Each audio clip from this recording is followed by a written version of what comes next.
Hi everybody, and welcome back to the channel! This America Day saw the return of Gru & Co, along with the infamous Minions to the big screen. Being a long-term fan of those banana-loving, sausage-shaped, dungaree-wearing hellspawn that are the Minions, I wanted my own. But you know, my way. We'll begin with the grey sausage, that later will be our yellow sausage, and using a dollar store blade, my own sausage fingers, and a ball stylus, I'll scoop out the cavernous mouth hole for our eventual banana processing plant and smooth out the inner cheeks. From there we can add the gums by use of a long noodle to the inside of the cavernous fruit churner, and I can then blend in by use of a series of ball styluses. Next, I'll locate the future eyes by pressing in a couple of gnarly eye sockets with a ball stylus before applying an oversized, saliva-producing uvula. Once this step is complete, I'll decide that I hate it and start again. It was at this point I realised my minion held no resemblance to the classic trio of Kevin, Stuart, or Bob, and with a little internet sleuthing I came to the conclusion that I was making Phil. Just Phil.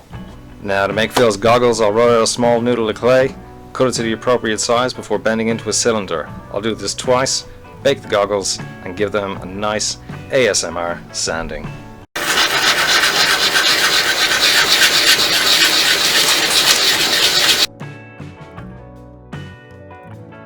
Now that the mouth, eyes, and goggles are done, it's onto the film-accurate, body-sized demonic tongue. I'll start by pinching and squeezing a piece of clay into a pointy tongue shape, then delineate the center line, and by rocking back and forth with a variety of ball styluses, I can create an adequately unsettling texture. Finally, I'll twiddle the tongue into a shape to imply movement. To accentuate the stretch of the gaping muzzle, I'll add a significant amount of noodly bits around the cheeks.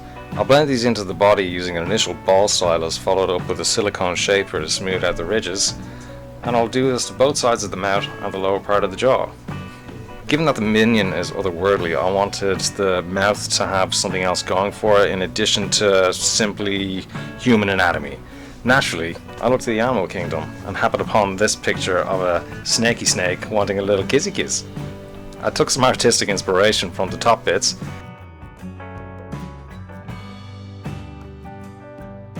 then returned to the gums, where it was time to indent the gums for future teeth. And by pre-baking a multitude of teeth, we can easily jam them into the gums with a little bit of bacon bond at the root, which will fix them into place once baked.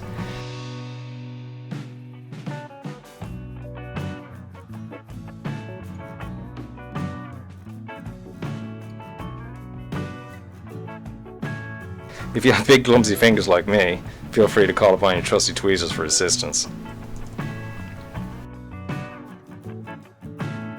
Moving on from the teeth to the lips, I'll use a sharp silicone shaper to score in some lip texture the whole way around the mouth. Then I'll jump backwards and using a small ball stylus I'll add indents between the teeth which will be brought out with later painting. To texture up Phil's noggin, gonna poke some teeny holes in the top of his dome before poking in some small balls of clay to add scalp warts, because why wouldn't he have scalp warts? And blend it all in using my smallest of ball styluses. From a previous project I have this delightful texture roller which was made by wrapping some painter's tape around a wooden dowel and poking it ad nauseum with a variety of ball styluses. I'll then take the texture roller and proceed to roll it over every single inch of Phil's body, even where the dungarees will eventually go. Let's just better safe than sorry.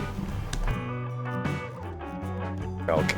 And to further emphasize this unmoisturized epidermis, I'll use a textured tip of a nitrile glove, slather a blob of bacon bond to the tip, and just go full ham all over Phil, who seems a little tipsy at the moment. And from here we can lock the tongue and his goggles in position, and Phil can go in the oven for his first bake. Once cooled down, we can add the straps for the goggles, the strap adjusters at either end, and the rivets around the goggles. And our boy's looking good. Hello there. And as for the eyes, much as I love the cavernous pits to nowhere, it was time to add some eyeballs, which begin their life as spheres pressed into position with a ball stylus and then smoothed and shaped with a soft silicone shaper.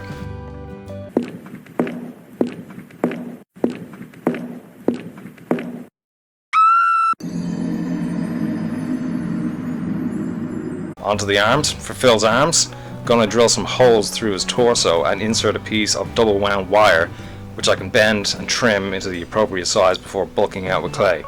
And as we all know, no arm is complete without a hand. So let's make some hands. Phil's hands begin their life as small blobs of clay, which when convert into an involuntary peace symbol before they take their final form as West Side Till I Die hands. I'll then scrape away some clay to have the raw fingers revealed with a couple of rustic fingernails, and once the hands are in position, I'll add a cuff to the forearm junction, and it's on to the drilling in some leg holes.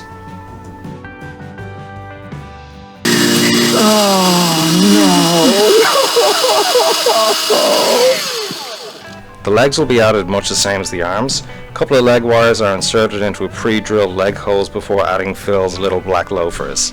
I then roll out some flat pieces of clay, which will be cut to the same size to be his eventual dungarees. I can shape the waistline with a metal shaper before coming back with a blade to give me sharper edge that I'm after, because we need Phil looking sharp.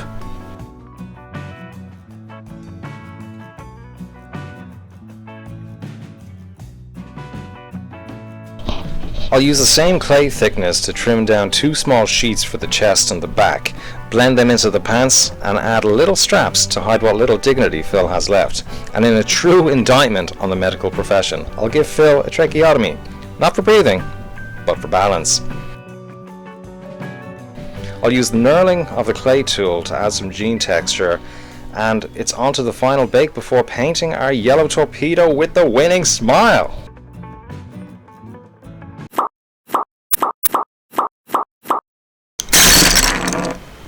I'll prime Phil white, as I'll be using Citadel's Imperial Fist. That's a yellow contrast paint which goes on nicely in one coat. And I'll paint the dungarees in a couple of coats of Vallejo Ultramarine Blue before giving the gloves, goggle straps, buttons, boots, surprising amount of black coats.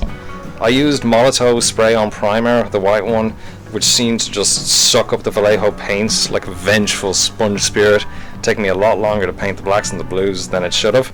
Lesson learned, I guess. The lesson? Learn how to afford an airbrush. If you want to see me afford an airbrush, then please subscribe and watch the journey unfold for 12 to 14 minutes once every 2 weeks. Subscribe. The goggles were painted silver, but we're looking a little too I go to the local bakery on a Saturday for my gluten-free artisanal bread, and not enough I eat the souls of hellbound bananas who have some regrets about their current situation. To that end, I'll chop some chunks out of the goggles using an X-Acto knife before adding some appropriately bloodshot, emotionless, "Here's Johnny" eyes.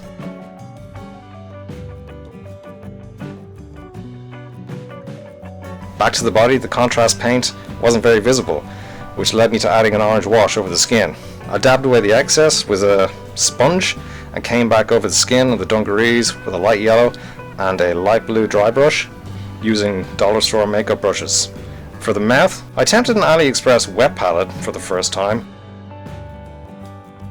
with a mixture of reds and purples, and for the first attempt, happy with the results. And the teeth? The teeth receive a bone white base coat before I mix up some water and burnt sienna to apply to the base of the teeth or fangs. Once applied, I use a cotton swab to remove the paint close to the tip to get a nice dirty gradient. Remember, never stick cotton swab in your ear, kids.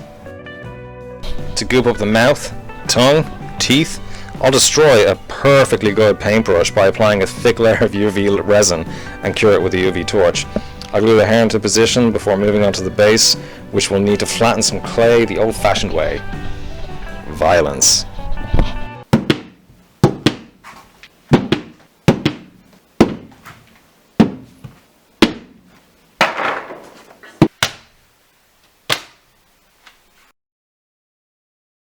Once we have a thin sheet of clay, we can add the concrete floor as seen in Gru's Evil Lair. I'll shape it into a circular MDF base, trim off the excess, and give it an initial bake.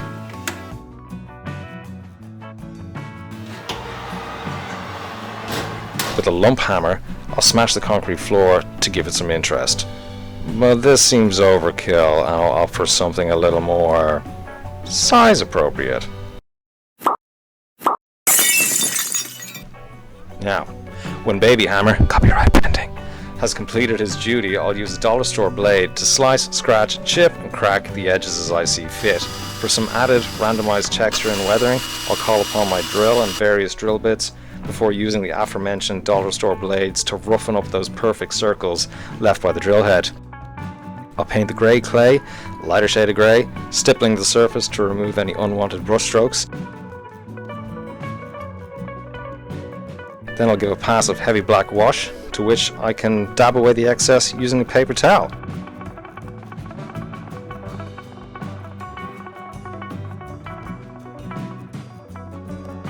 Once the wash is dry, I can come back over with a series of progressively lighter dry brushes. I'll begin with a light grey, followed by bone white, and final edge highlights with a dead white.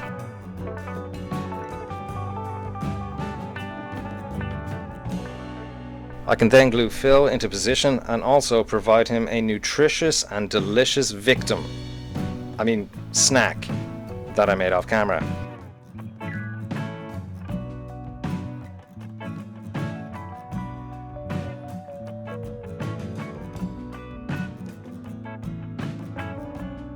And lastly, I'll goop up the mouth with some Gorilla Glue, and I'd say we're ready to roll on those final images. Banana, banana, banana!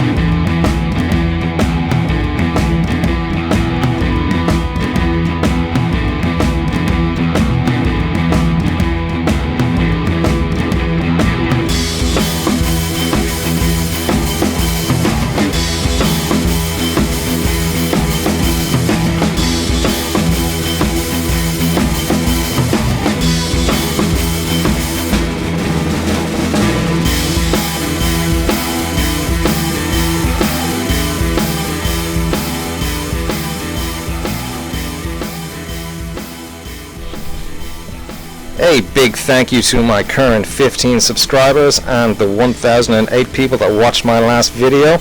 If you like the video, then do please like it, subscribe if you want to see more, share with your friends, share with your enemies, and until next time, go make a mess.